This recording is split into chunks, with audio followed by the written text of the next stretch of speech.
what is the Global Ghost Hunt to me? The Global Ghost Hunt is a celebration of teams and locations, not just here in the U.S., but all around the world. It is an opportunity to unite groups and enthusiasts of this paranormal community in many different ways, and to highlight teams, locations, and all of us. And honestly, why wouldn't you want to be a part of it? You get to experience new groups, you get to promote yourself, promote your teams, and more importantly too, the locations.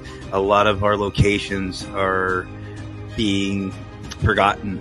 So the Global Ghost Hunt is a perfect opportunity to bring your team, bring your locations out into the spotlight and have your chance to have your 15 minutes of fame and to make an everlasting impact in our community.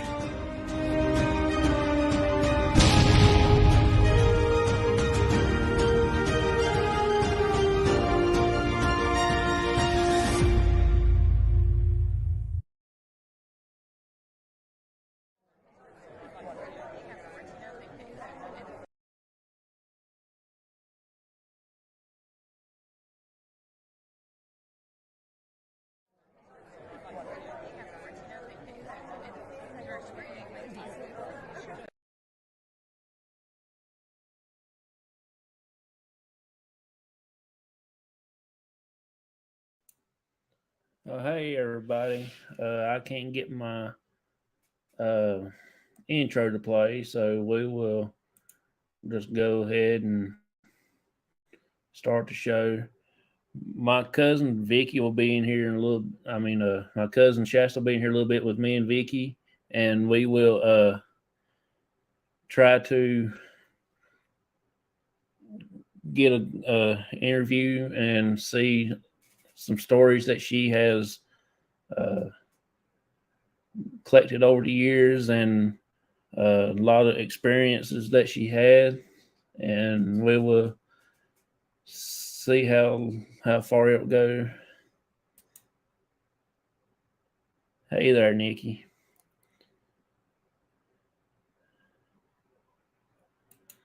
Like I said, though, we will be doing a picnic in the cemetery with me and my dad and a few other friends. We're going to try to do that when it gets a little bit warmer. It's about 50, probably about 20 degrees out there now, so it's a little bit cool.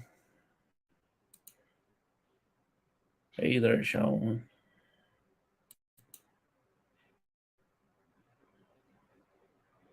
Hey, Baker. I'm doing pretty good. I hate the way the game turned out, buddy. He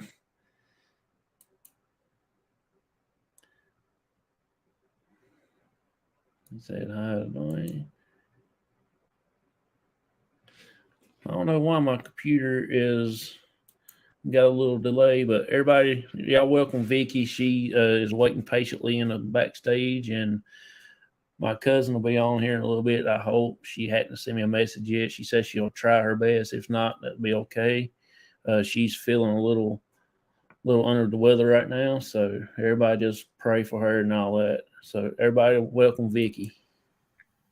Hey Hello. there, Vicky. Hello. How you?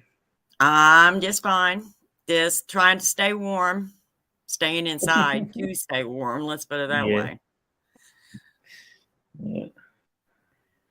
It was pretty cold here today. It was about, I'm gonna say, at least high 30s. Yeah, we made it to 40, but it didn't last very long. It started dropping down as quick as it got started. Yeah.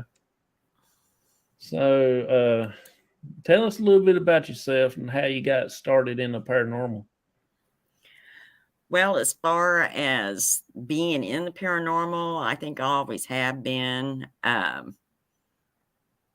was all the time seeing things, but I didn't realize nobody else was, and I was a kid, I didn't realize it wasn't normal. And when I was 8, I started having dreams that would come true.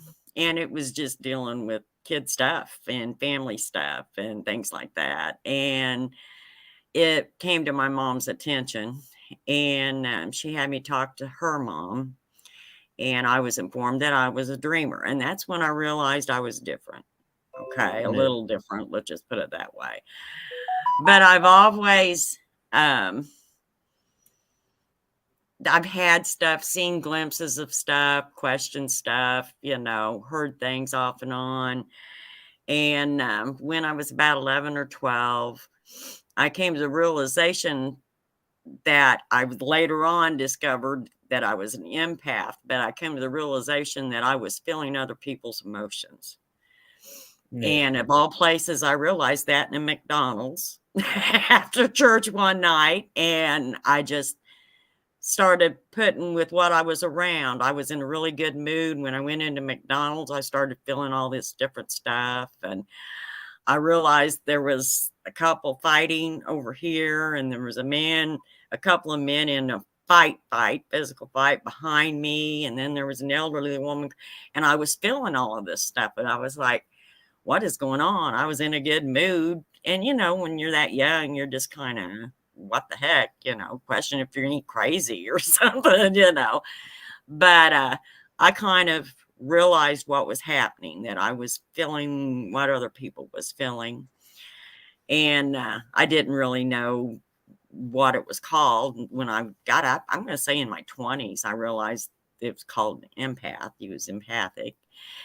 But when I was 16, I had an experience, and I knew for a fact that there was life, after death. Spirit wise, they did exist. I mean, my grandmother appeared to me, put her hand on my shoulder. And after I got through the shock of what had happened and I'd seen this, my mom come busting through the bedroom door, and she had kind of experienced the same thing. Only she didn't see Grandma. She just felt her hand. And I was dealing with some stuff, had skipped school that day, told Mom I was not going to school. I was just all upset. And I was sitting on the edge of my bed, and I felt this hand on my shoulder, and I was thinking it was my mom, because I was crying. I was thinking it was my mom, and when I looked around, nothing, but I could still feel the hand. And when I turned back around this way, I was sitting directly across from a vanity that had an antique mirror, wide mirror in the middle, and two side mirrors. And my grandma was in the mirror, standing behind me. And I looked back, and nothing, but I could look and see her. And then as I turned to look the third time, I felt her hand come up, and she wasn't there. And I looked back in the mirror, and she wasn't there.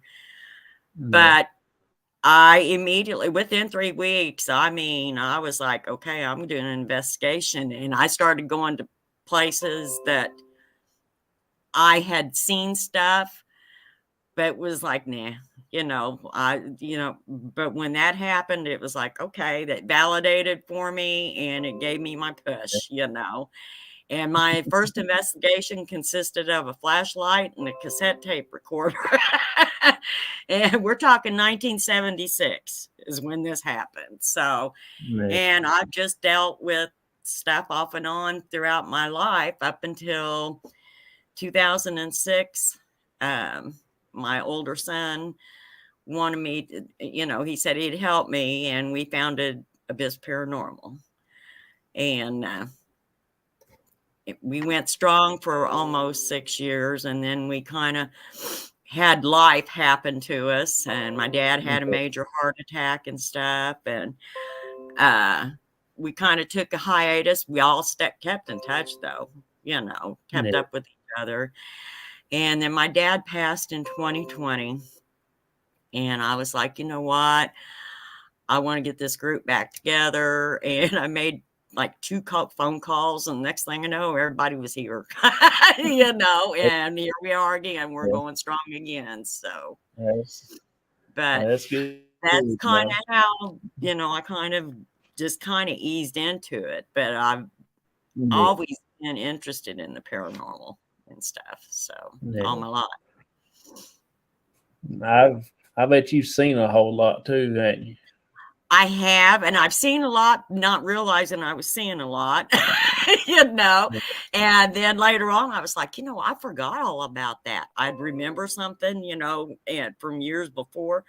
I was like, man, I wonder if I could go back there and, figure that one out. But when I was young, I was trying to see stuff, but I wasn't doing an investigation. In a sense, I was, but I wasn't. I mean, I stayed the night at the Fort Osage Fort. It was an Indian trading post. And my goodness, I have got all kinds of notifications coming on here. And it's driving me crazy.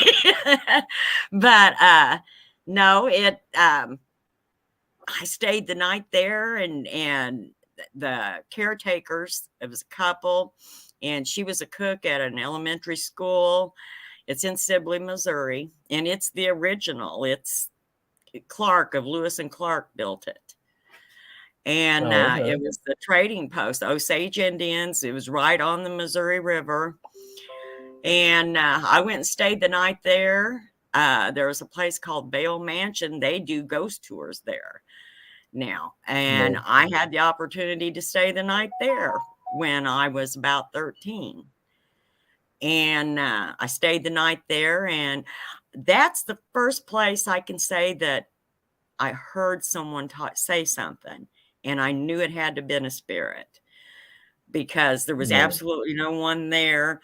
A woman was telling us about how the woman that the house was built for had killed herself upstairs on the landing. We were standing on the landing at the top of the stairs. And when she said that, this female voice, and there was no one standing beside me. It was kind of maybe 3 or 4 foot away. It wasn't like right next to me. I heard a female voice say, I'd forgotten I'd already taken it, which told me that she didn't intentionally kill herself. She had just took her medicine twice and accidentally overdosed.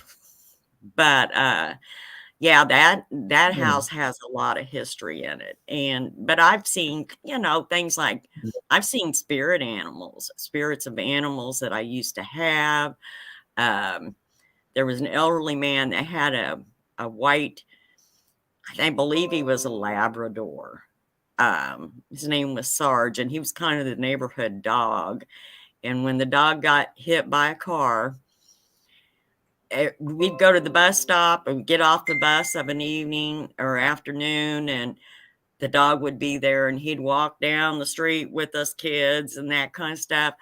I got off the bus one time, and he was standing there, and he'd been dead about a year, and I was like, man, don't react, because my grandma told me not to watch, who she said people are not nice, and she said, but whatever you do, don't let them tell you that you're bad, you're wrong, there's something wrong with you, because what you've got is a gift. And then she proceeded to tell me when I was 8 now that I was special.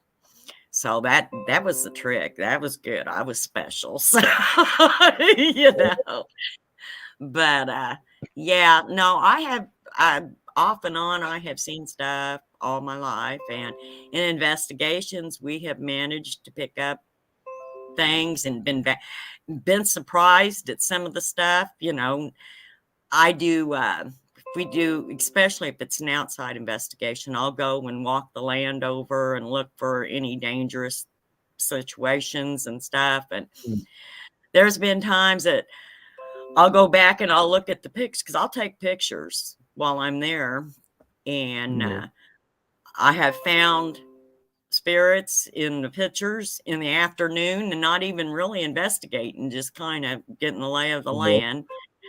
And I've also seen things that wasn't paranormal. I was in a old family cemetery, and the weeds was grown up, and I had this curiosity about a stone there that was there, and so I walked over and I was taking a picture of it, and then later on when I got home, I was going through my pictures, and dang it, there wasn't a bobcat sitting maybe 5-6 foot from me. There was a chain link fence in between us, but it was just sitting there looking at me, and it was like in April, I believe, and about the time that they had babies. And I was like, oh my God, Vicky, that close and you had no idea, but I have had experiences. Yeah. Do you like particular houses or graveyards, or do you like to do both? I'm not It a don't really matter. big graveyard person. Usually I have a reason for working in a Oh, graveyard. Not that I look down on people for doing graveyards. yeah, It's just, and I have done investigations in graveyards. It's not something I've done a lot of. yeah, Mainly the group wise anyway, we try to help people, and yeah. it's a commercial thing. We get phone calls and they call us in, and we do businesses and residential. And Okay. we're kind of a low-key group. We're kind of coming out of our shell a little bit as far as getting us out there in the public eye. But when you're a low-key group, you're more apt to get people that doesn't want other people to know that they were calling someone in for help, Yeah, And yeah, so I don't have a problem with being kind of a low-key group and not in the lime's eye and that kind of stuff, spotlight of yeah, things. But yeah, it's been interesting. It has been interesting. yeah.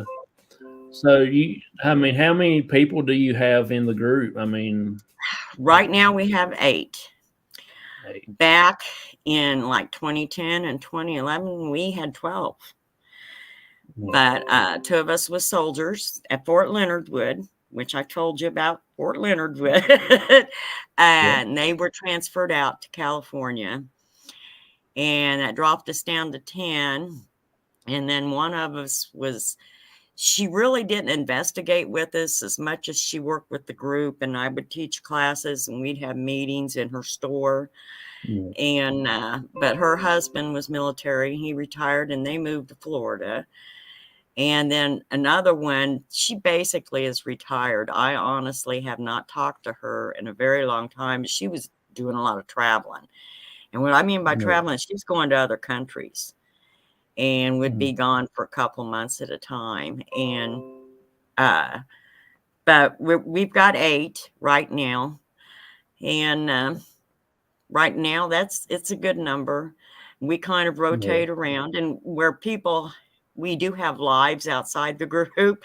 So yeah, if not all of us can investigate, it's not a bad thing because we do have enough to fill in for what we're needing. yeah, But yeah, there's yeah. 8 of us. I It's don't know if kind of any hard. of them come in, but it's kind of hard. What? It's kind of hard to get everybody at one time to do an investigation at a place. It is, unless you can get fairly good notice. Like we did an investigation. It's pretty much an emergency investigation back September, into September, first part of October. And they called us and we went that evening. And they didn't call us, actually. She posted on a website that she was needing some help ASAP. And I sent her a message with our phone number. And then she called and we set it up. But we went that evening, changed things around, went that evening, did our preliminary. And then 2 nights later, we went and investigated. And that's Yeah, kind of as quick an investigation setting up. And there was 7 of us that investigated that night. yeah, So one of us couldn't. But yeah, we we work really well together, and we understand and work with each other and things like that. So,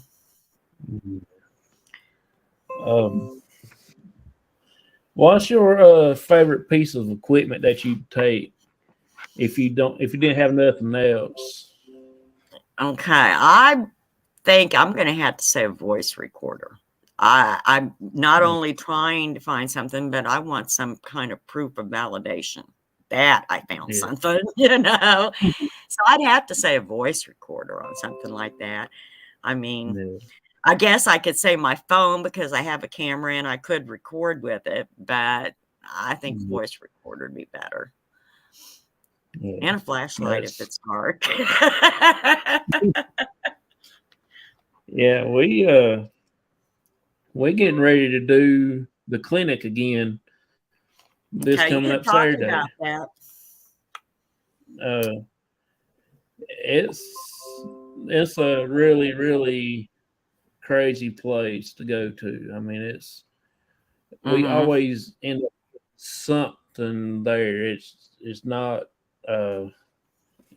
dark, but it's a good training facility to train new investigators and test out new equipment if you get new equipment in and stuff like that. Right. So I'm gonna do Joseph. I know you've seen him on my shows a lot. I think he's gonna be going with us, I believe. That's his first time going with us. At least I hope he's going. I don't know. He hasn't said yet. But I think he enjoys doing a lot of it anyway, and it's easy when you got somebody that jumps right in there and kind of steps in and helps you. Yeah.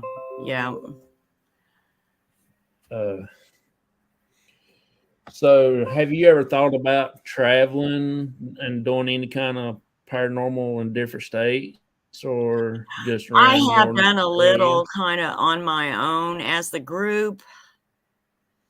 I don't know. We've never left the state as a group, but like I've investigated a little bit on my own in Colorado at Breckenridge area, and I love Eureka Springs, Arkansas.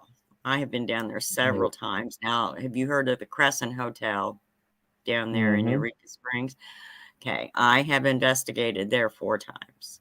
And I only stayed the night there, though, once. But I've been in there all hours of the night when I've stayed before, in the town.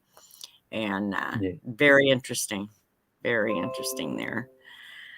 But and there's another hotel there in Eureka. It's called Basin Park, and its spirits that it has in there are more aggressive. They push and scratch and scare the crap out of you.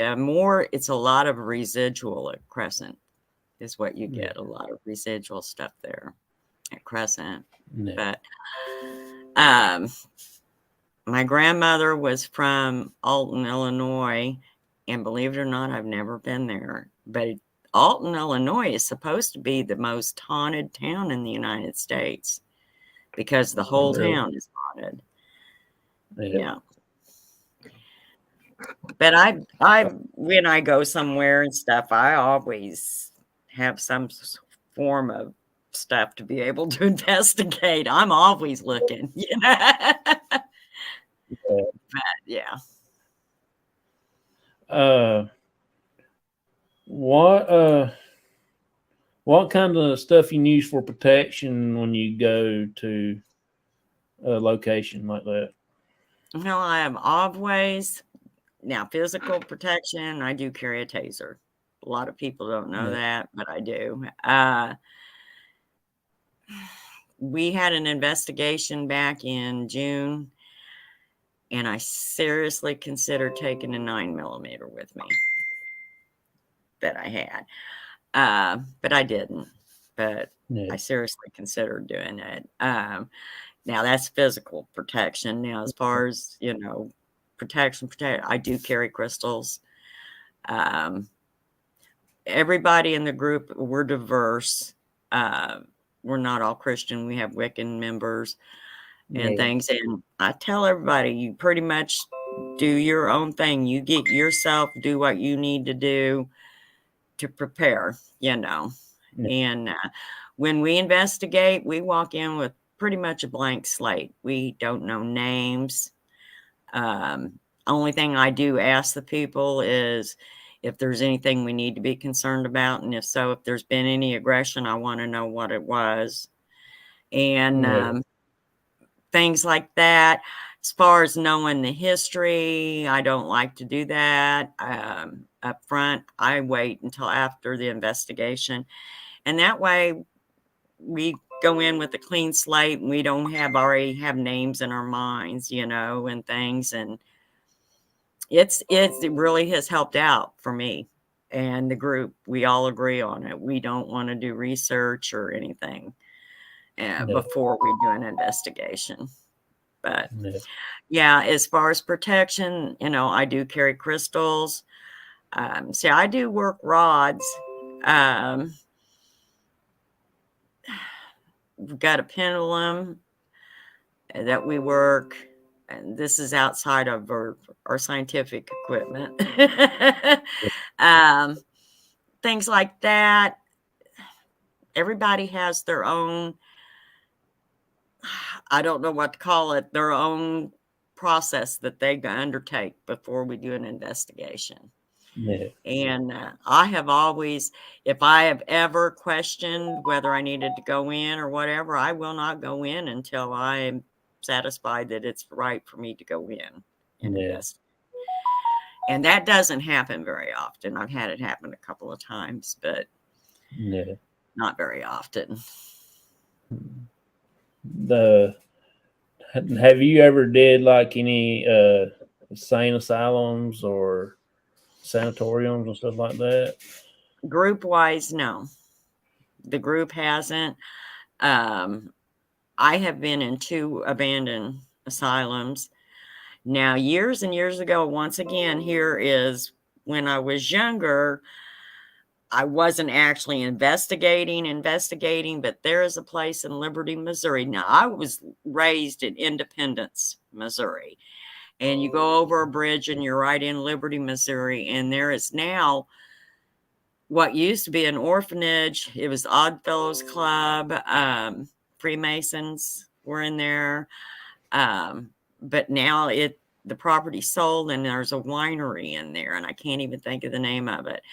But back when the Freemasons was in there, my next door neighbor was a Freemason.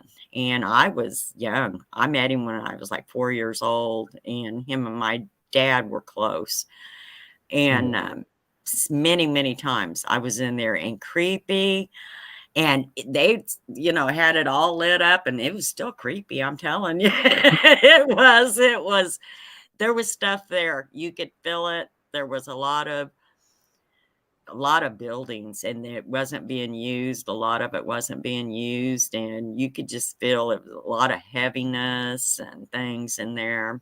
But I went in there and the Vail Mansion I spoke of, after the Vail family had passed away, at one point in time, the Freemasons took over and was kind of financially supporting that house. And it was an insane asylum, but it wasn't for the really heavy duty criminal violent mental patients. They'd had issues, but I stayed the night there and there was stuff there. That's why I was telling you about the spirit saying, she forgot she'd already taken it, the medication. So,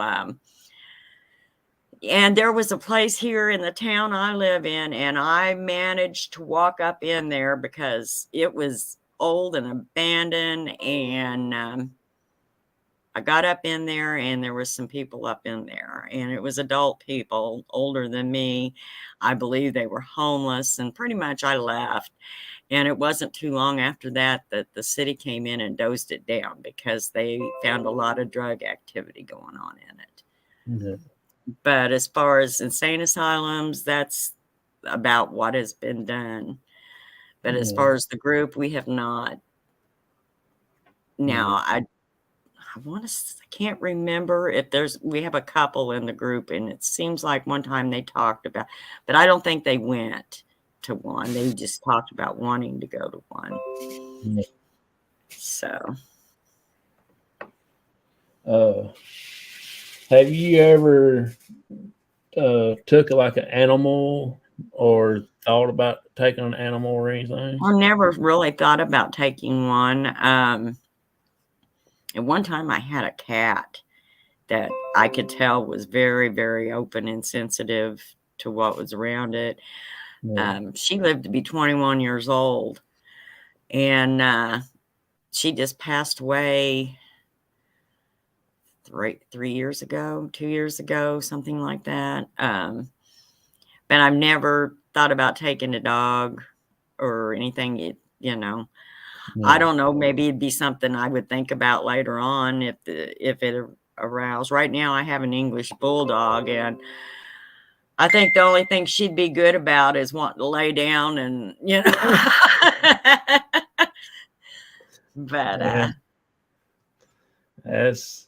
I've always thought about taking an animal such as my pig. But I was curious to say, what about your pig? Do you think it would react or anything? if I take him enough Cheerios, he might well go, but I don't think he'll investigate. You might He'll- be surprised. You he- might be surprised that they're just as sensitive as, Yeah. they're a lot more intelligent than people give them credit for. If I go and hide Cheerios around in the place, he'll go investigate to hunt them. He'll nose it around trying to find it. Yeah. And but I Who don't knows? know You if might he have will. spirits like in Peggy's house and stuff that would react to you bringing a pig in the house. Yeah, I was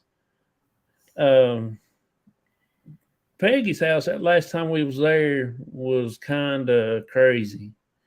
We used a Phasma box. My cousin Shasta has, and it was dead on accurate.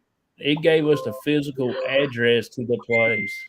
That's what I remember you telling me. I didn't actually get to see that when it was happening. I can't remember if you were live when that. I think you was live on Facebook when you did that. I believe it was on Facebook. Yeah, and I didn't see it. So, but I remember you telling me that. Now, I have never used an app. The one you're talking about, you have to have the tablet. There is a guy, his name is Eddie Johnson, and he's a YouTuber, and he's into paranormal. And him and his wife, Jen. And he uses it in his home, and his home that he lives in is haunted. Yeah. And he has gotten great responses on his when he uses it. Yeah. He uses it on his laptop, I believe. But he's the only other one I know of that has used it. Now, I use a spirit box. I have a spirit box, and like I said, I use the rods, and I try to use things together. I use a lot of old school stuff. I mean, I use wind chimes, and I've even one time shook baby powder on the floor because this woman talked about pacing and walking. She had a galley kitchen, and it was constantly walking in front of the refrigerator and opening the refrigerator door and leaving it open. And I thought, you know what? We put a camera on it, but just for the heck of it, I shook baby powder all in front of the refrigerator just to see if we'd get anything, and we didn't. What happened that night, though, the cops showed up, and her husband had been poaching on conservation property, poaching deer, and we ended up leaving. Is what we ended up doing. I mean, they showed up, and the looks on their faces when I opened the door, I had only seen 2 cops, but come to find out there was like 8 of them out there. Yes. And there was all of us from the group was there. There was 12 of us in this house. And I throw the breakers in the house. I don't just go around and switch the lights off. And I was like, come on, guys. There are cops is here for some reason. We don't want to scare them. Let's all be here at once. Now, I was expecting when I opened the door to see, the 2 cops. No, there was like 4 or 5 more of them fanned out in the yard. And the look on my face, but the look on their face, because here there was 12 adults with cameras and flashlights, dressed in black, not a light on in the house. And our look on our face had to be about as bad as theirs was. They were like, and I gave them a card and I explained to them, and I'm sure they thought we were crazy, but he explained that they were here after the man and that he was poaching. And I mean, they had conservation agents and state patrol and county sheriff. And yeah, so that's what ended up happening with that investigation. We just were out of here. We're not getting involved in this, but no, I do stuff like that. I use old school techniques alongside the newer stuff. I use K2 meters and work the rods walking through and see if we get responses, in which we have. And then there's times that we don't. The rods will respond, but the K2 doesn't, or vice versa. Yeah. But I do a lot of experimenting with different things and trying to see what works best and what we can get good responses from. Yeah. I've had people laugh at me when we use our recorders. I got a digital recorder, a little bitty one. My dad's got a little digital recorder. Then we got this big cassette player that's got a record on it where you can stick in cassette tapes and record. Yep. The old school. Yep. That's what I used my very first investigation. Yeah. Every time I pull that out, people just look and just laugh. And I thought, I can catch us more on this, and y'all can y'all's. Yeah, that's true. That is true. And I had one. It was just a small one, looked like the size of a transistor radio. Yeah. And it quit working. And when we went to do an investigation it was June. I went to use it and it wasn't running right. And so I had to put it away. So I got to get another one now. But I have used them. We used camcorders that had the tapes in them, and then we've got the digital ones too. But we just recently got a 4-camera wireless camera with a center DVR type thing, and we use it at the command center. And but we use handhelds and camcorders and whatever we can get, whatever seems to work out. So yeah, we got 3 DVR systems. We got 12 cameras now. So when we go to the clinic, when we go back to the clinic, I'm thinking about hooking up at least 8 of them. Yeah, it'd give you good coverage for a place like that. That's a large area, if I remember correctly. Yeah. There's more stuff happening outside than there is in the house. So we're going to set up some stuff outside this time around. Yeah. I can see that. Now, it was that way at Crescent Hotel in Eureka Springs. There was quite a bit going on outside. And because the crematorium is still there. Yeah. That used to be there. It's still there. Downstairs, the whole morgue. I don't know. Did you see the Ghost Hunters episode where they were at Crescent and they seen the soldier silhouette in the? Okay, down there, that's the morgue. Actually, I felt more and sensed more in the long hallway you take to get back to the morgue than what I did at the morgue part. It's Yeah. now the laundry room for the hotel.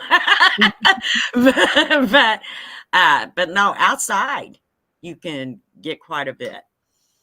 Do Yeah. you remember those old 9 Live commercials with Morris the cat? Mm-hmm. Okay. The people that own the Crescent owned Morris. Okay. And when he retired off TV, he was there at the hotel. And when he died, he's got a grave and he's got a big portrait hanging in the lobby and everything. And people have said that they have seen him wandering around in the hotel, his spirit. Yeah.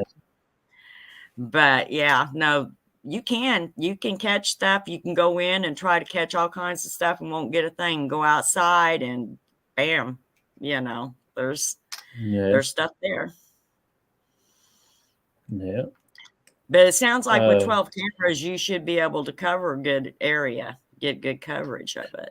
So yeah, we should hit everything pretty hard when we go again. yeah, good.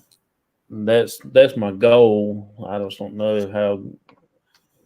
Sometimes we went there and never would anything would happen, but then sometimes you go and it just is just off the charts. You can't keep up with all the activity that's going on. And, Right. Well, they just don't act on cue.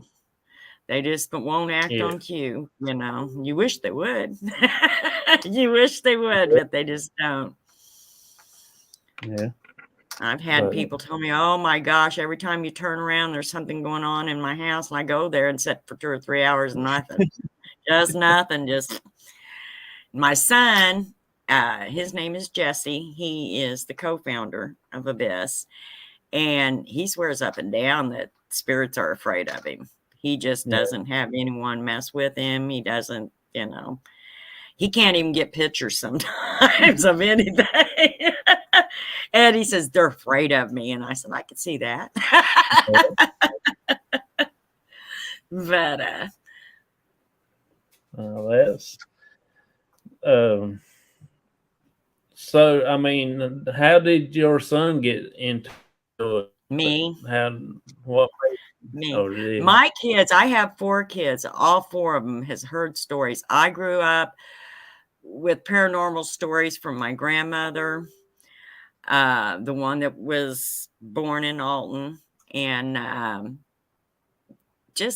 there has been a lot of paranormal activity throughout my family, and some on both sides. I didn't realize as much on my dad's side until my grandpa passed away.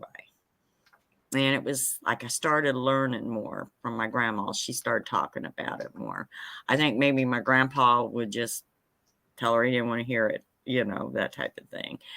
But no, my kids have been raised on stories, and I tell them of experiences, and they've been around and witnessed stuff that's happened to me. I mean, there's a lot of stuff that happens to me, and I don't even realize it some more. It's gotten common, and a lot of stuff that a lot of people say, oh, that's a coincidence. Well, when you have 16 coincidences within, 12-hour period, it's more than coincidence, so. But yeah, all my kids, when Abyss first started, my youngest daughter, my oldest son, now my youngest son was too young. I wouldn't let him be in the group, but he really, really wanted to be. But I just said, no, you're too young, and I'm not doing that. But they've all, Gage right now, Gage Hinkle, he is in the group, and he is the youngest in the group. He is 18, and that is my grandson. That is my youngest daughter's son, and he's grew up with the stuff. I mean, he's been around it. He knows what I expect and what the group wants to see, and he fits in well. He does. This is his first year of it, being in a group now. He's been in investigations with me. We've done some stuff in some houses with me when he was younger. But no, And everybody that's in the group, Andrea that's in the group right now, I'd say she was the only one that was basically cold turkey. I just put an ad looking for people that was interested, and there she was, you know. And the others came in through knowing one of us and deciding they wanted to join the group, or we did an investigation, and the place we did our first investigation at, there was a guy that worked, it was at a store, and he worked there at the store, and he clicked, and next thing you know, he was in the group. His name's Marty, and he is in our group.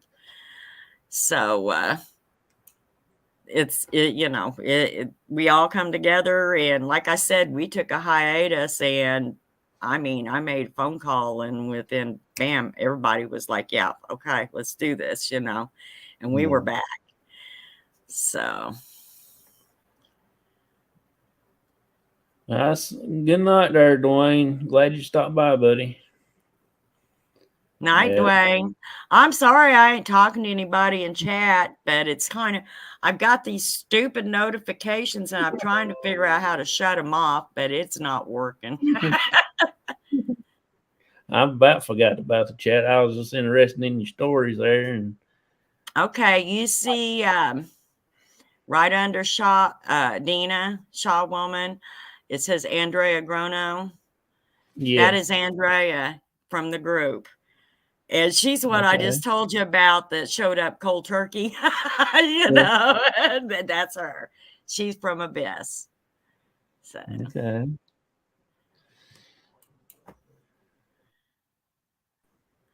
I don't know. I was trying to see Facebook user. It's got to be David. David Hope. Yeah, it's David. Yeah, it says Share to Hope Paranormal. Him and two others is on one. Him and two others is always come up Facebook user. Yeah, he's just trying to hide behind it. Have you ever did a investigation on the Fort Leonard Wood, or have you ever thought about asking to see if you could? Right now, I doubt we could because of COVID. Yeah. Marty used to work on base, and Andrea that's in here, her husband is right now, he was in the Army, and when he retired out, he turned around and went back to work for him as a civilian contracted. I think I'm right on that. Andrea, if I'm wrong, tell me I'm wrong. But he right now contracts work through them. That's where my dad was stationed at. I know. Yeah, I remember you telling me that. And there's chances that he came to Lebanon. I don't remember what year you said he was here, because Lebanon used to be a pretty hopping town back years ago, and a lot of them would come to Lebanon. Lebanon's west of Fort Leonard Wood, about 30 miles, I'd say, west. But it's a straight shot right up by 44. Yeah. I'm not sure when it was. It was right when the Vietnam War was going on. So he quit school in 8th grade, got drafted afterwards. But he was in 8th grade for like 3 or 4 years and couldn't ever pass, so he decided to quit. And then the government said, "You come with me." So that's how he got to be in there. He didn't have. Now, Andrea's saying I was correct that Rob is working civilian, contracting civilian through the fort, and she worked for years. That's where she was working. Matter of fact, when she joined the group, when the group started, she was working on base. She was working at POX, if I remember correctly. But no, there is. I went back and checked the place out, and it was fairly creepy. There's little towns that the fort bought out. And there was one that was flooded out, and I believe it's called Alexandria. But there's some stuff that's went on, and I wanted, Andrea saying military clothing sales is where she worked. But there were some stories that came out of these places. There's a school. I can't remember. Andrea, you may know. Was the elementary school that had the swings that swung and the little girl that passed away? Was it on the base, or was it right outside the base? But there was a school, and we had talked about trying to go in and investigate in it. And Marty used to work as a civilian. He used to go in and video stuff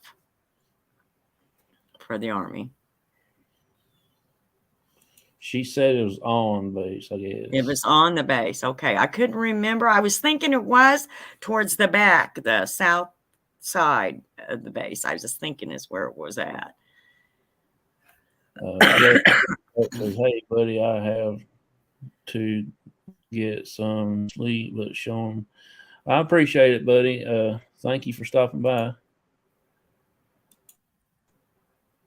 Hope y'all are having a good stream. Oh, we're having an awesome stream. It seemed to be going okay. We're winging it without Shasta. She is not here. She's my other half. She's one that makes everything comes together.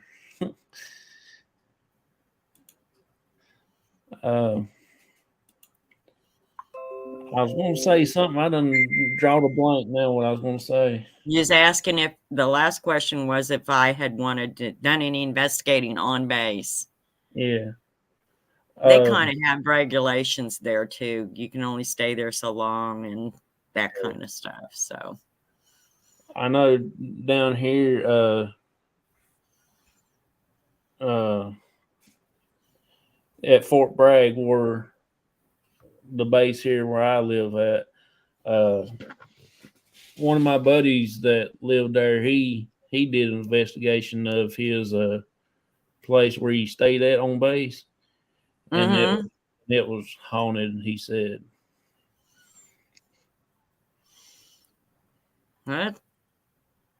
Yeah, that's not surprising, the stuff that happens there. There's a lot of cover-ups that goes on the bases and things too, you know. Yeah. I might be up for a while. Okay. I can't remember the name.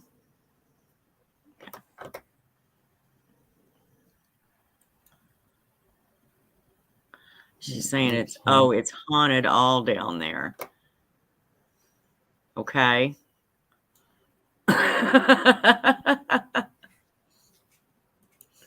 Yeah, we've actually got a few places that we're going to be coming up to West Virginia. We're actually looking into the theme park up there in West Virginia and one of the state penitentiaries, I guess. We're looking forward to coming up that way. Then I want to venture out and go to Colorado and go to Stanley Hotel. That's like my dream. Yeah, Stanley. Yeah, Stanley would be interesting. I want to go there when it's snow on the ground, and like spend a night there or something. Okay, she's talking about. She was talking about trying to remember the elementary school. And then she says, I was talking about Fort Bragg being all haunted with the Civil War and everything else down there. Yeah. It's she wants to investigate Savannah, Oh, Georgia. I do too. I'm a big Civil War freak, so I think it'll be so interesting. Yeah. Now, her husband, like I said, was in the military. She was over in Germany. It took her forever to adapt to drive slow when she got back to America.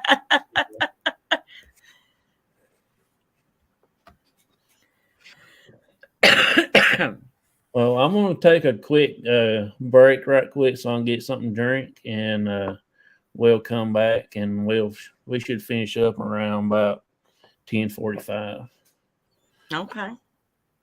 I'm here. Let's see. She says bucket list place. Yeah, she's saying Savannah's definitely a bucket list place. Yeah, it's one of my want to go places too. Any place that has to do with Civil War, I want to go so bad I can't stand it. I did go to the Appomattox in Virginia. I did get to go there. You didn't go to Gettysburg when they did that Unity? I didn't get to go. Okay, I couldn't remember if you were one that went or not. I couldn't remember. I was wanting to, but I just couldn't. So we're going to take a quick break right quick, y'all, and we will be back here in probably about 5 minutes. That's how long the break is. All right. I'll see you in a little bit. Okay.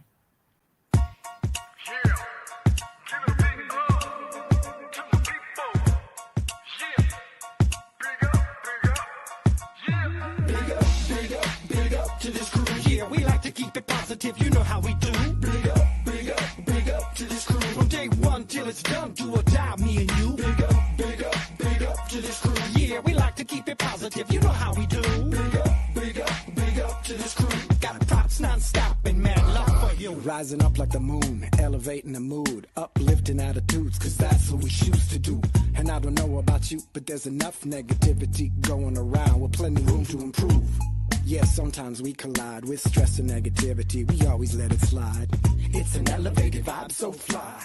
We touch the sky every time we ride. Big up to this crew. Yeah, we like to keep it positive. You know how we do. Big up to this crew. From day one till it's done, do or die, me and you. Big up to this crew. Yeah, we like to keep it positive. You know how we do.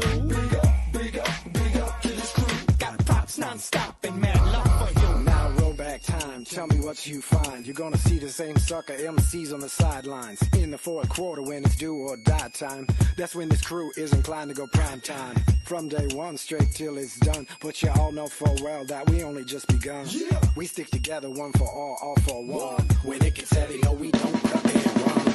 Crazy thinking about the places that we've been. Now I could tell you stories that'll make your head spin. But like I said, straight, thick or thin, there's so many memories giving me silly grins. So please allow me to introduce to you my one and only homies, yo, I love this crew. So please allow me to introduce to you my one and only homies, yo, I love this crew. Big up to this crew. Yeah, we like to keep it positive, you know how we do. Big up to this crew. From day one till it's been coming up like sun above. It's making us come together. Been making plans and joining hands. Come by me, stand and come together. When they know we've had enough, they'll try and call our bluff. But no, there's no stopping us. We're making a promise. Yeah, we're starting up something. We're starting up something. Oh, yeah, we're starting up something. We're starting up something. Oh, we're starting up something. We're starting up something. Oh, yeah, we're starting up something. We're starting up something. They say we're weak when we don't speak, but they don't see us come together. Behind closed doors, we choose love, not war. It's at our core when we come together. They will hear us loud and clear. We'll walk right through the fear, and then once we'll all appear and say, we're standing right here. Come on. starting up something. We're starting up something. Oh, yeah, we're starting up something. We're starting up something. Oh, yeah, we're starting up something. We're starting up something. Oh, yeah, we're starting up something. We're starting up something. Oh.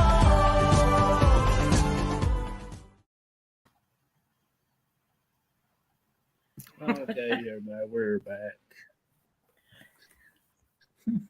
Yep. Oh me. Yeah, she said a while ago she said I can't drive 55. Yeah, it's hard for her. I've always asked a question about what do you think about the Bermuda Triangle? Would you, if somebody asked you if you can go investigate, what would you tell them? I think I would go.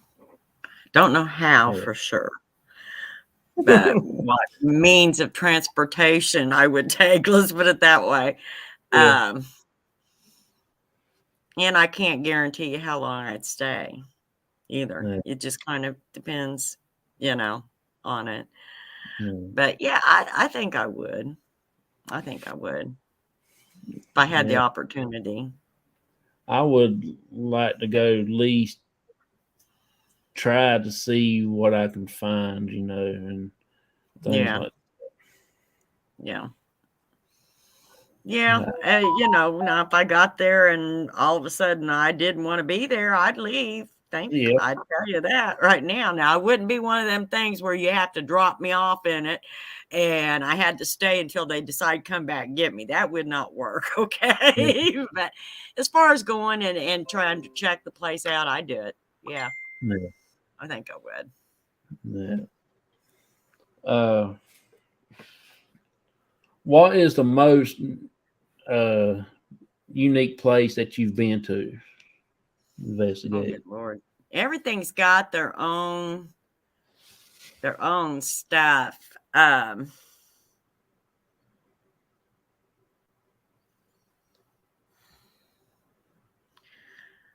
don't know. I've been up in St. Louis, but I've never went to the Limp Mansion up there. I've been in front of it. I've been in front of the Exorcist, the true Exorcist that the movie was made after, the Exorcism House. Never went in it, but I was up, and that was years and years ago. Yeah. I had an uncle that lived in St. Louis, up where the original Exorcist was, the real one. The boy Ronald was his name. Yeah. I don't know that I really have a drawing to Eureka Springs. I really do. The whole town, the energy there is just, I love it. And I have even told my son that it's very expensive to live there. It's a tourist town and things, but and a lot of history there. But if I could do it, I almost think I'd move down there. I really do. But I've been in a lot of different places down there. There's a cave down there in Eureka, and it was really cool to go in. And I've been in the Pythian Castle in Springfield, and it was before they started doing ghost tours and stuff. Tamara, that owned it, she had her dance studio and stuff in there, and they was remodeling. But hold on a second. No, okay. Anyway, I seen something for a second there. I had to make sure I was seeing it right. But and it was very interesting, and the Army had took over it at one time, and it was really interesting. There's a place down in it's by Silver Dollar City in Branson, and the area is very unusual. There's a lot of energy, a lot of different energy there, a lot of sadness in certain places of it. But as far as saying there's great and fantastic, everything has its own drawing to me on it. It's got its own uniqueness and stuff like that. So it'd be, as far as fantastic, I can't say that, Yeah. We recently investigated a little town, and this town, there are stories from my childhood my grandmother told me, and we've been so busy, I haven't had a chance, but we had some weird stuff go on when we was down there, and we investigated pretty much the whole town. But right now there was a major murder situation going on in the town. The FBI was all over and stuff, and so we had to kind of watch ourselves. But that investigation, that whole town, it's the town that has the meteor that I told you about the other night. The meteor is in there, in the town, on the outskirts of town. There's a very old cemetery that is haunted, and my grandma explained to me why it was haunted. I know the stories of it. It has a general store that you can rent out for the night, and it has beds set up in there, and you can sleep and stay the night. And there's a tomato cannery in behind it. There's stories that I knew all these stories, and then when I'd come down here, my mom would take me to this town. It's called Windyville, Missouri. And I knew all these stories, and Mom would say, well, this is where that happened. And you know the story Grandma told you about this and that this is where this happened. So I have a lot of personal connections through stories and things to this town. So that was kind of thrilling for me to be able to stay the night there and investigate and things like that. But as far as it to other people, maybe they wouldn't, because they don't have that personal connection that I do with the town. But yeah. Let's see. Have you you said you did do some research on John Martin the other night, didn't you? Yeah, I did. Yeah, I noticed that you was in all of my chats when I do John Martin's most time. I really like the movie The Patriot, number one. And I just think that there's a drawing there. I told you, when you're there and just even for a little while, or you pull up front and say, there it is, that type of thing. Mm-hmm. There's a lot of good energy I get from it. I wished you could go with us to the graveyard one time there. I mean, it's especially to his grave. Okay. To his grave. Yeah. You can tell there's a lot of energy there because the three graves is inside the fence. Then outside the fence is the unmarked graves. All it is just a little rock stuck up in the ground. They said that was his slave cemetery, but I'm not sure. It could be. There was a lot of people that did that. Yeah. They buried their slaves right with them. My ex-husband, his family had slaves, and they freed them, and then they asked them to stay and help when the war was going on. And they gave them land, part of their land and things, and they were buried right there in the family cemetery with them. I think we counted 14 that night, and it got so late, and we didn't want to keep hiking off into the woods, and we at least counted 14. Does the cemetery itself have a name? No, it's just I always call it John Martin Graves. Is what I always called it. Okay. I was going to say, you can kind of hunt up cemeteries and who's buried in them and that kind of stuff. But you kind of got to have a name, you know, for I it. don't think it's listed as with any names. Well, Only more thing they than likely, really where brought he's out buried was used to be his land. Is he buried on what used to be his land? yeah, Yeah. Well, see, that's just yeah. considered like family plot, and there's a good chance that those are slaves buried there. Then there's a good chance of that. Uh, you remember in the movie where they come and took his oldest son away, and when they walking Through in the behind the woods. wagon Yeah. through the woods, and you remember when him and them two boys was picking off them people one by one. Well, I think I do. I remember the woods scene where they was trying to get their son back, get a son. yeah, Yeah. the wagon road, the original wagon road is probably not. I'm gonna say at least 1/10 of a mile away from that cemetery. Okay. It just runs right up behind the house, on up into across the highway right there where it is now, and then it finishes on out into the woods.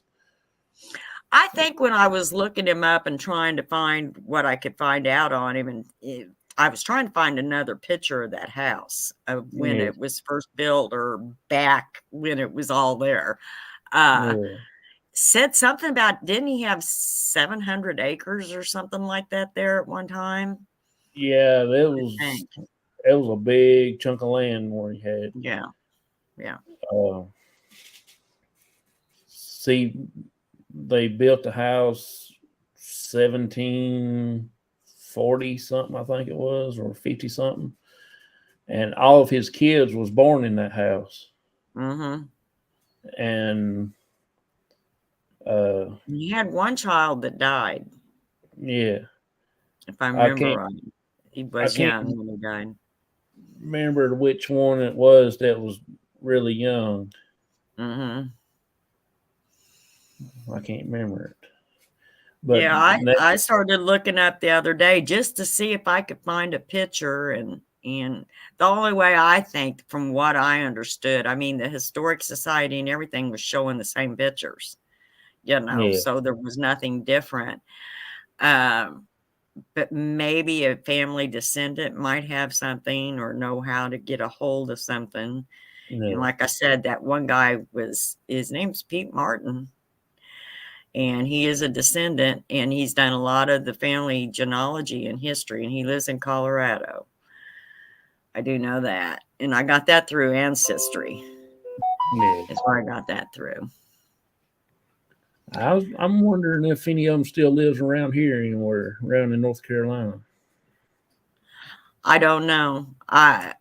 I didn't see anything, but you know, a lot of them, when they marry the girls and stuff, their names change, and then you get kind of lost. It's like reading the Beatitudes in the Bible. So and so begot so and so, and then you know, and I'm like, okay, I'm done now. Yeah, you're right. You're right. I bet it does take time consuming try to figure out who's this and what's that, and when you try to do a full tree. We do a house when we do residence. We always go out like to the courthouse and run the history of all the former owners since the house was built. We go backwards to the existing owners and then who was before them and so forth and so on. Yeah. And like we did a place that had a cabin on it that was built in the 1800s. And they did not know it was his family's cabin and it was his ancestors' property. And but he did not know which one of them actually built the cabin. Yeah. And I went up to the courthouse, and the courthouse burnt in 1920. And so anything they had stuff, but it was just on like a voluntary basis. People came in and said, okay, here's our papers, so they could get some of the stuff back into record. But I sat looking at a computer, but before they put it on computer, you had to go through these books, and it's all handwritten, and it's not the same person. So you just learn somebody's handwriting, how to read it. And next thing you know, somebody else is starting to write names in. And you're like, okay, now is this what? Is that an I?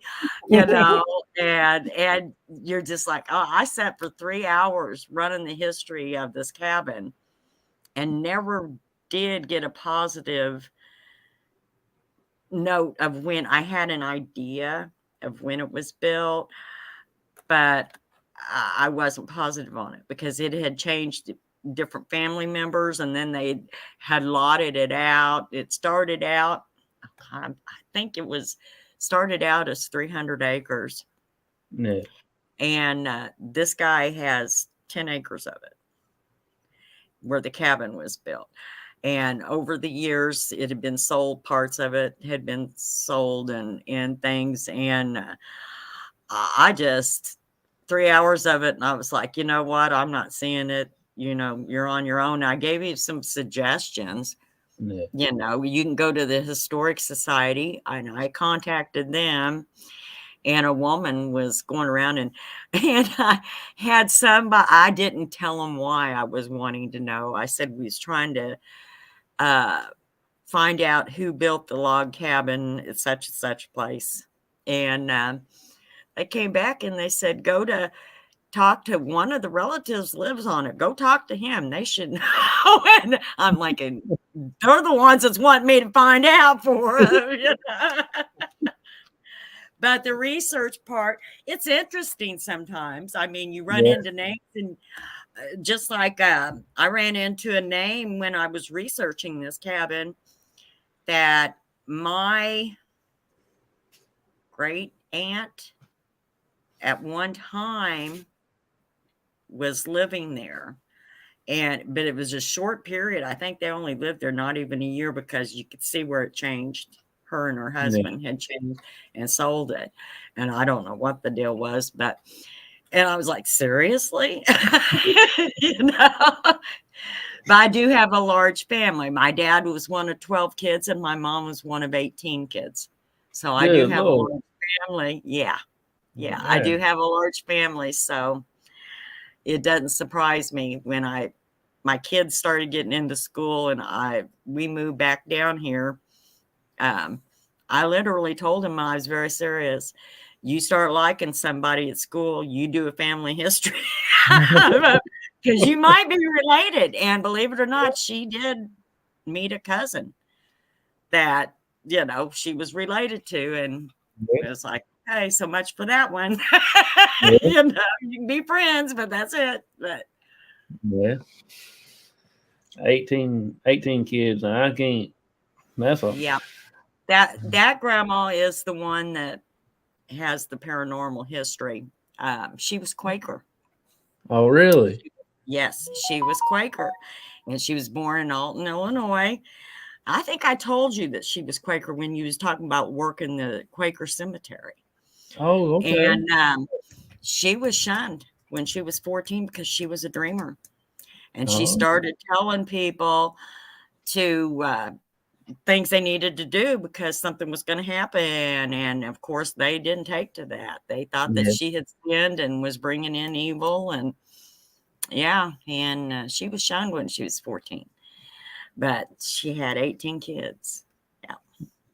That's and interesting. actually, she had more than 18.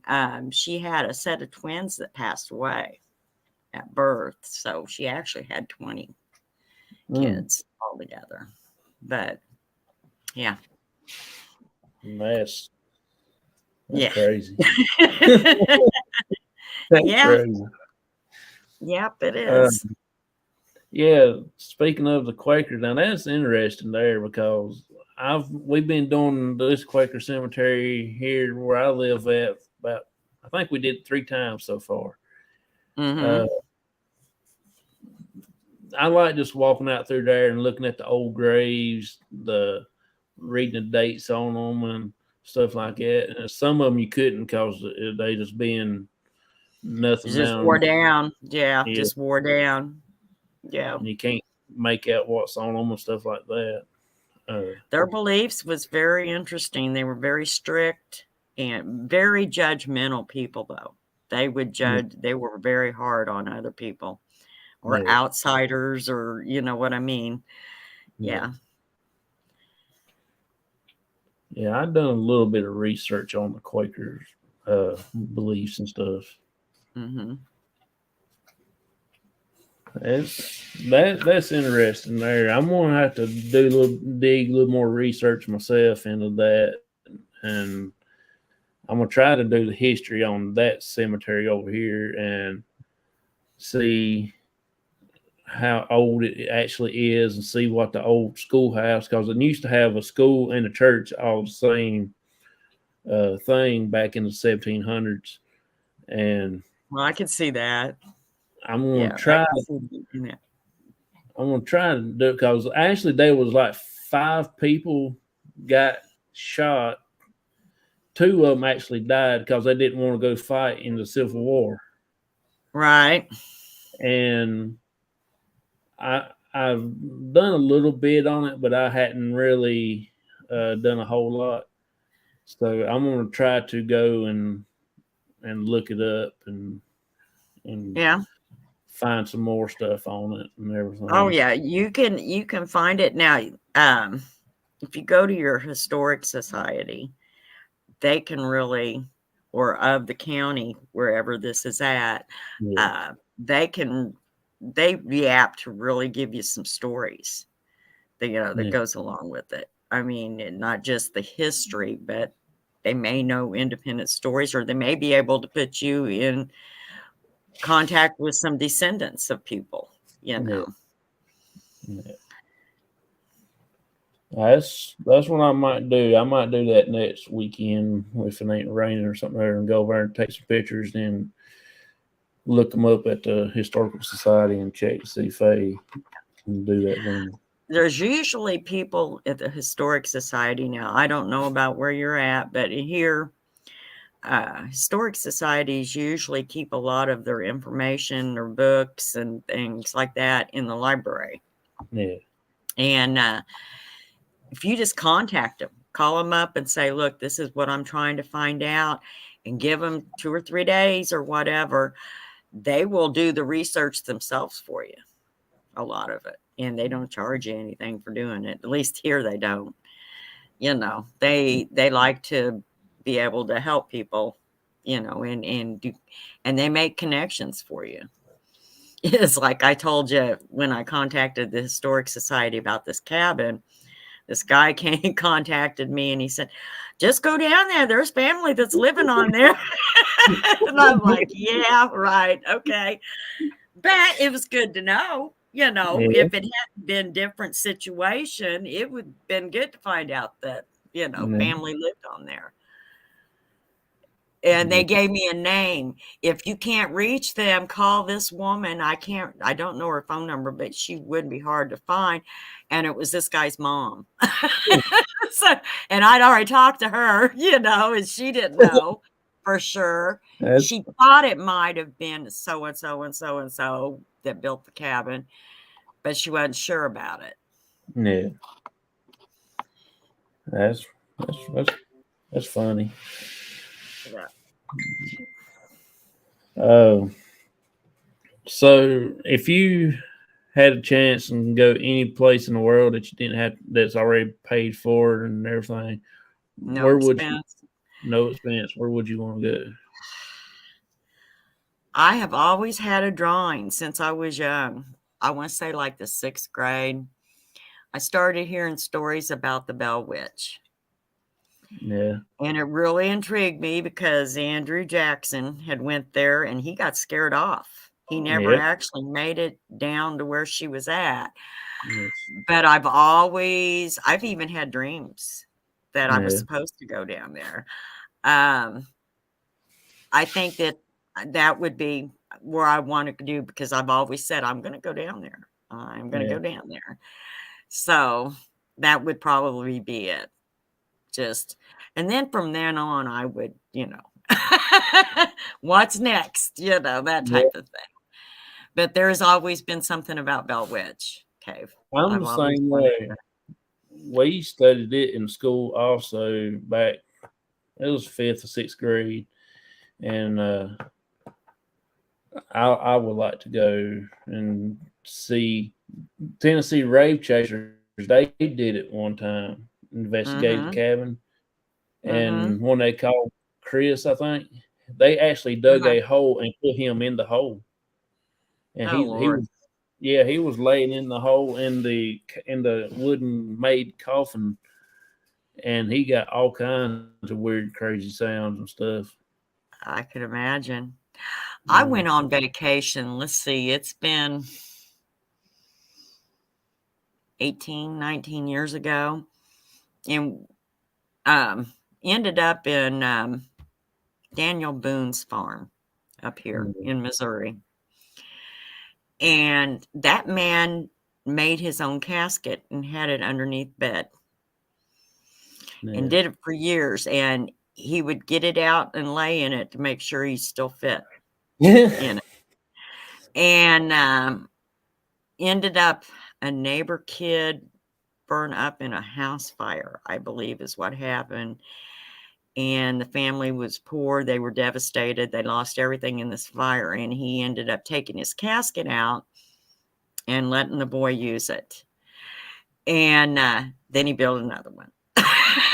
But when they talked about him taking that out, there was something standing in the doorway looking into the bedroom at the bed where he used to keep this casket, and underneath the bed. It was just a very weird sensation being there and hearing the story. And I guess the man was trying to be prepared. I don't know, but it's just one of those weird stories, that you hear and see. But that was a different thing. I wasn't expecting anything like that when I went there. Yeah, that's pretty neat. Earlier when I was telling you about the Vail Mansion, I'll do this real quick for you. The family that built it, their last name was Vail, and he was running for some political office, and he was back then, and transportation was not quick. So when he'd go on the road he was gone a very long time. And his wife was diagnosed as being melancholy, and they prescribed her medicine. And this is the medicine she overdosed on. Well, I guess as he was leaving this last time before she passed, she had begged him to stay. And he said, look, I'm almost at the end of this. I don't know if he was campaigning, what he was doing. I can't remember. But anyway, he said, once I get this trip over with, we'll be able to spend more time together. I'll make it up to you. While he was gone on this trip is when she passed away. He was so out of his mind, he dropped out of the race. But he refused to bury his wife. He put her in a casket with a glass lid, had her in the front yard, and he would go out and have his meals with her during the day and talk to her. He had a table and chairs, and he would go and he'd have his maid and stuff bring his food to him, and he would have coffee in the mornings and sit there and talk to her. And finally, it got so bad, the neighbors complained to the city about the smell. And they went to him and they made him bury her in a cemetery. And then he went and had a mausoleum built. But I think she was there 3.5, 4 months in a glass top casket in summertime.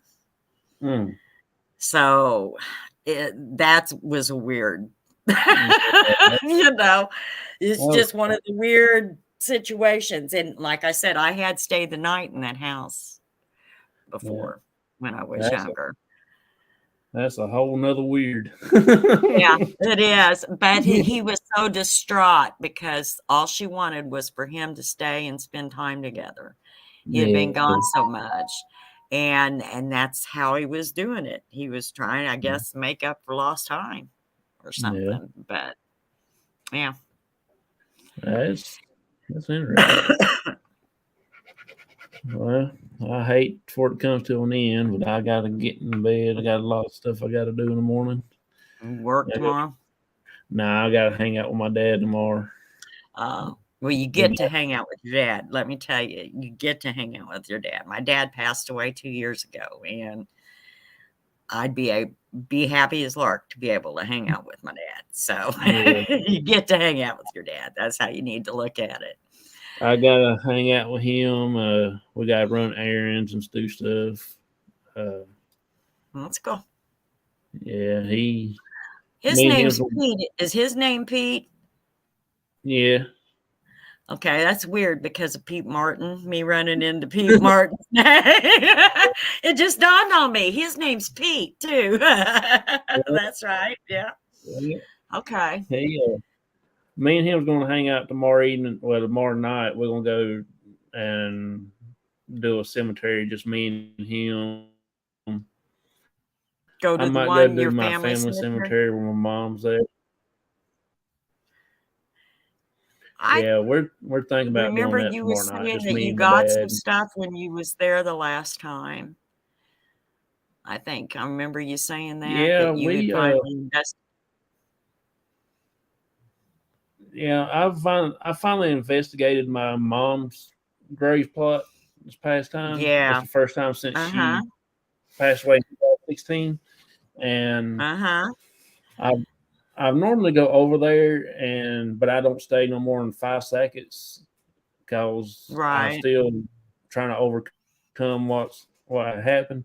And this time I investigated her gravesite, and we stayed there for probably a good 45 minutes. And that's the longest I ever stayed, particularly there. I always go over to my grandparents and my aunt and uncle and stuff like that. Right. I can remember you pointing out your aunt.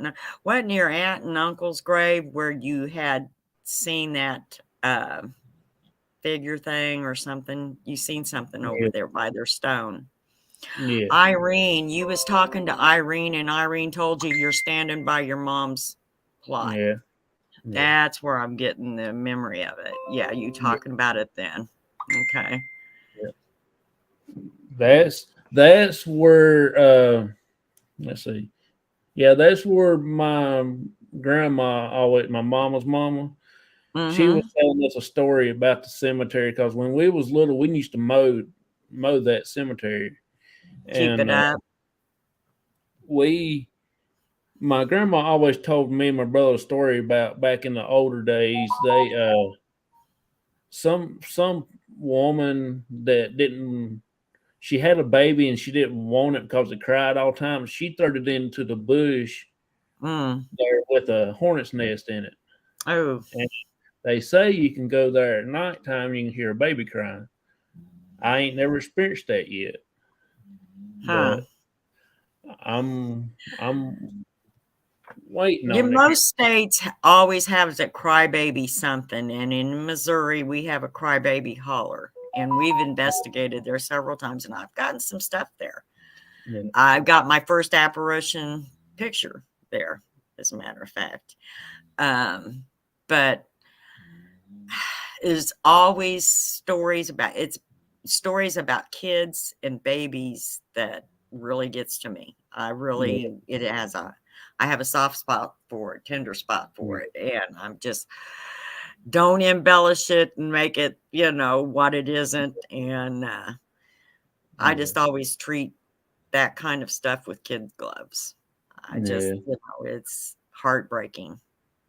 If it's true, it's heartbreaking, Yeah, I ain't heard nothing yet, but I'm still kind of keeping my guards up, just in case if I was to hear something like that. And I hope and pray that I have my recorder on me, because I have it on me, but I keep forgetting I have it on me and I don't ever run it.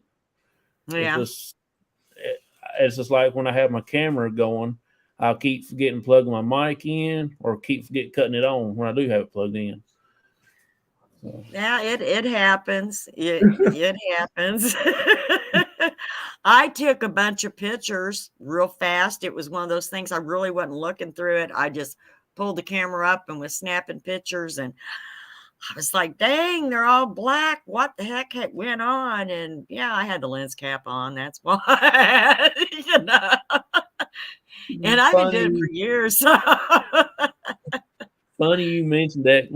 I'll tell you this. We was on the battleship this past time back in March with Matt and all of them. Uh-huh. They came down here to North Carolina, and we investigated a USS North Carolina down at Wilmington. Okay. And the battleship's got a airplane on the back there, and it's what they use to fly around to see where all the other ships is, and then they will radio it back to the battleship. Yeah. All right. This airplane is big. I mean, you couldn't miss it.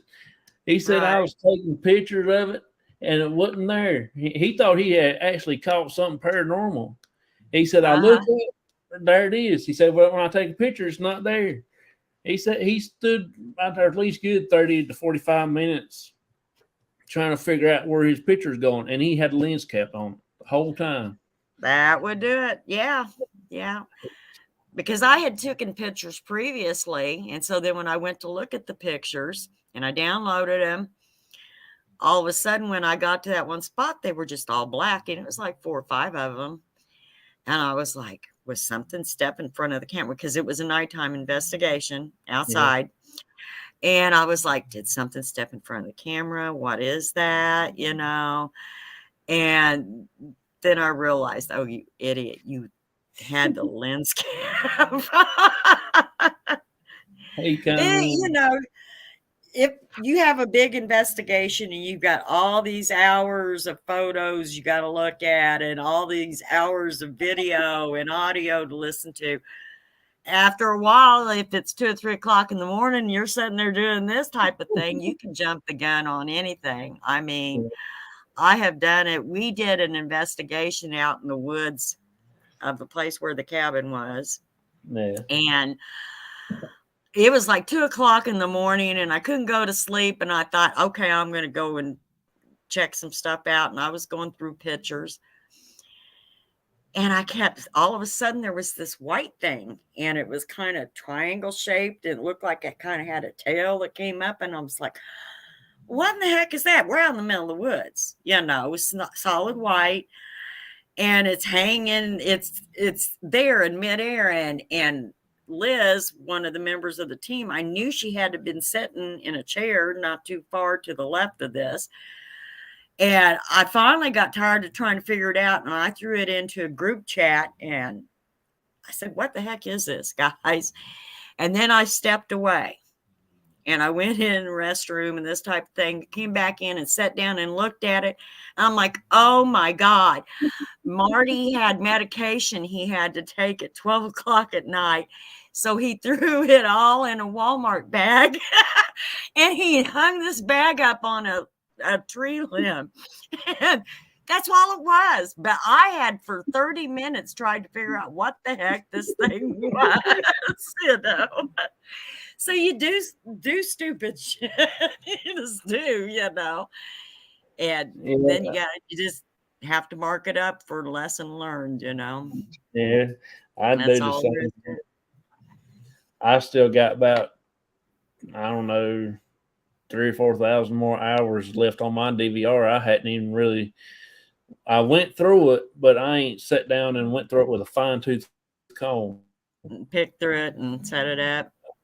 Yeah, we haven't put any videos together. It's sad. But I mean, all the main tech people, they have a life. And our Ruben Chambers and Liz Chambers, they're our couple. They're our main tech. He's our main tech, man. And that's what he does for a living. He does data recovery. He owns I think it's called RC Data Recovery. And he works for big companies going in and doing computer work for them and helping them set up things. And when you got busy doing stuff like that, you just don't have the time to sit down and, go through it all. But we've got great stuff. We just got to have the time to sit down and put it together right. And I tried one time and it sucked. I mean, and years ago, I got in the hang of it, putting video together and things. And but then when we started back, the programs are totally different. They have the same name, but the whole system and the process is different. And I'm like kindergartner trying to figure out, a high schooler's homework. I'm like, really, seriously, this is how you do this, So, but yeah, I've just got a lot of stuff if I just get it put together. And I've got to watch what I do because our last 3 investigations have been where they want to keep it quiet. They don't care for us to show our evidence, but they don't want their names or the locations given out. And so you got to go through and cut that kind of stuff out, and yeah. So. Yeah,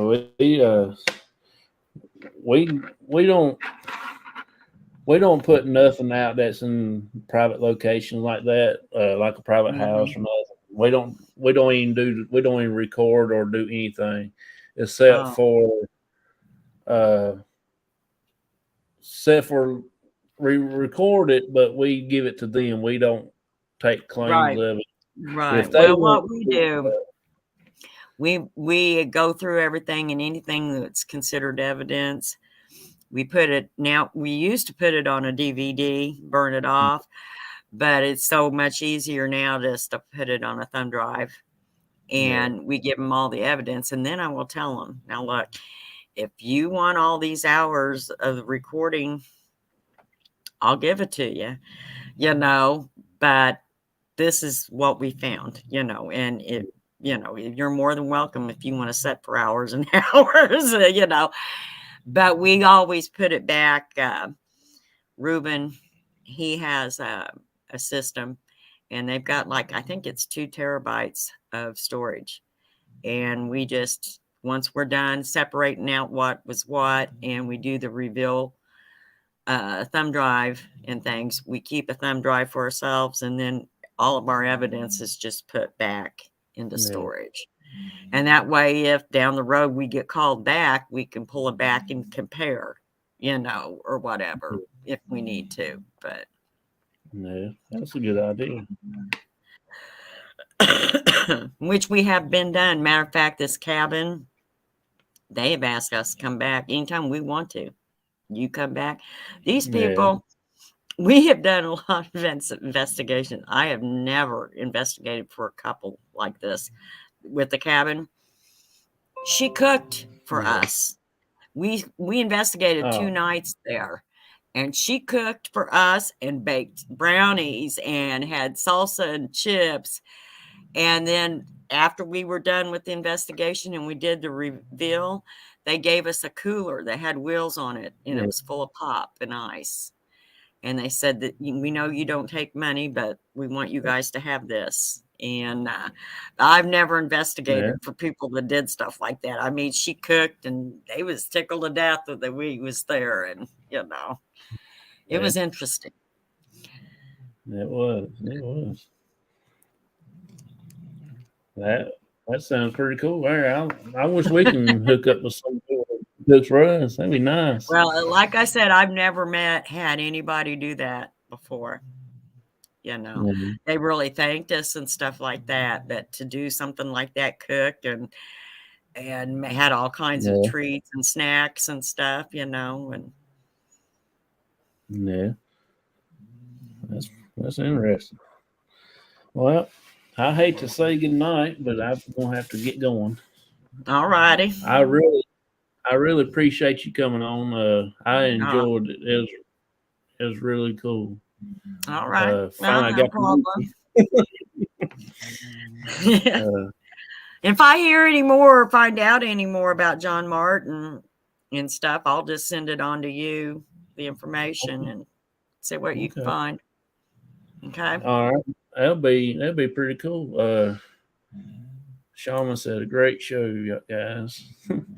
Appreciate Thank you, that. Dina. Thank you. Now, Dina lives in St. Louis. She lives about 3 hours from me.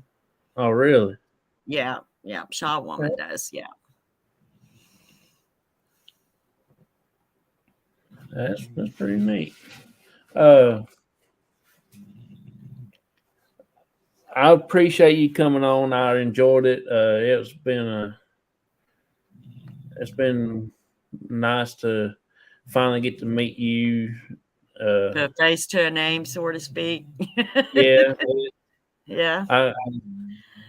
it's just I see a lot of people in the chat, and I thought, now, yeah, I like to get these on the show. I like to get this one on the show. Then I can't Yeah. never remember. Then I forget all about it. Then I thought, okay, maybe one of these days I will. You'll get around to it. If it's meant to be, it'll happen. Yeah, It'll happen. but I'm Now you're having. gonna have, aren't you having Joseph on next Sunday? No, he's on the next Sunday after that one. The following Sunday. Okay. Yeah, Neil from Night Watch Paranormal is going to be on this coming Okay. up Sunday. Yeah. All right. Okay. I remember that And now. Joseph Okay. is the next one. Okay. Uh, All right. That's good. yeah, I think Neil came on one time before with Aaron. I'm not real sure, but Okay. I remember when Aaron was on. Yeah. I think him and Lisa and Neil was on the same time at one night. Okay.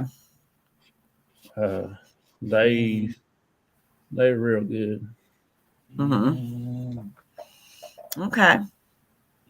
I appreciate it, and if I can, I like to get you come back on sometime again. In the All right. future. No problem. Yeah. If you And need a fill in, or something. Yeah. No problem. I'll get you to help me co-host one of these nights. Oh, yeah, that'd be interesting. Yeah. No, but Okay. I do enjoy seeing you in the chats and everything. It does. I just try to come in and help and, Yeah. see how things are going, make sure things are going okay. And Yeah. you haven't had a lot of troll problems, knock on wood on that one. But yeah. No, I've had a few, but that was. Oh, it's bound to happen. But yeah, there's Yeah. people that have a lot of problems with it, though. Yeah. I don't know why they really want to do my show. It's not a big channel or nothing, but Right. it's just something that I wanted to do, and that's it. It was either doing paranormal or baseball cards. There's I a remember bunch you of talking baseball, about. Yeah. and My youngest son used to have tons and tons of baseball cards. I don't know if he still has them or not, yeah, but it's the one I gave the Chiefs hat to. I told you about earlier. Yeah, he has tons and tons of cards. yeah. Well, I appreciate it, and I will see you next time around. All right. I thank you a lot. All right. I'm glad that you invited me to be here. Yeah, Kind of I get to enjoy. talk and get some things out, let people kind of get to know us a little bit. It's like I said, we're not a big group that wants to be in the limelight a lot or anything like that. We're here to help. We got a little motto. It says helping people stay in good spirits. That's kind of how we are. That's our main goal, is helping. Yeah. So like I said, though, I love listening to people's stories, different stories, their experiences, things they've seen, dealt with. Yeah. all all different things that they ever did in the paranormal or any other kind of anything has to do with history. I like listen to people talk about. I've been in the Lexington Anderson House in Lexington, Missouri, where the war took place, battle took place, and Civil War right outside.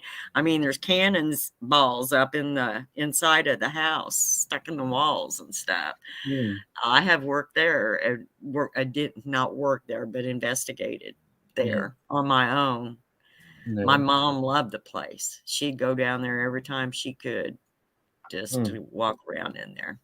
Yeah, that'd be awesome. Yeah. That'd be crazy. All right. I'll holler at you later, and I want to go ahead and do my sign off, and I'm going to go get my baby. All right. Thank you. You're welcome. Night. Everybody have a blessed night. Well, everybody, I'm glad y'all came in, and I just want to thank everybody that showed up here tonight. I know my friend Baker, he had to go early because he had to go hunting in the morning. He said 4 o'clock is going to be early for him. I done lost track of thought again. Well, everybody, I appreciate it. So I'm just going to play this commercial one more time, and I'm going to go ahead and sign off.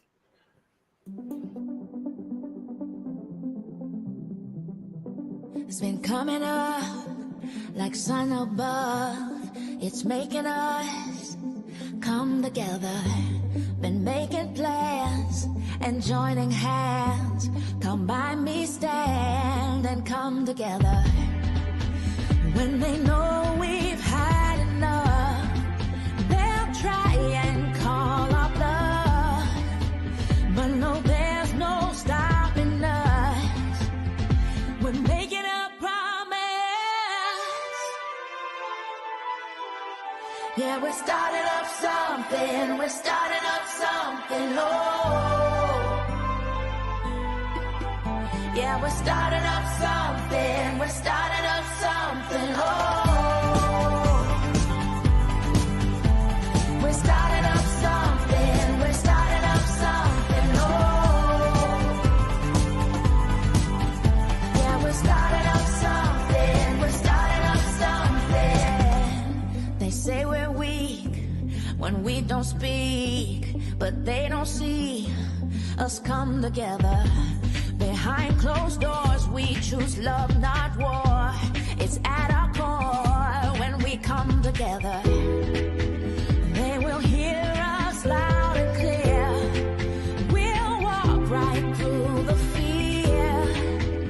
And then once we'll all appear and say, we're standing right here, come on. Yeah, we're starting up something. We're starting up something. Oh. Yeah, we're starting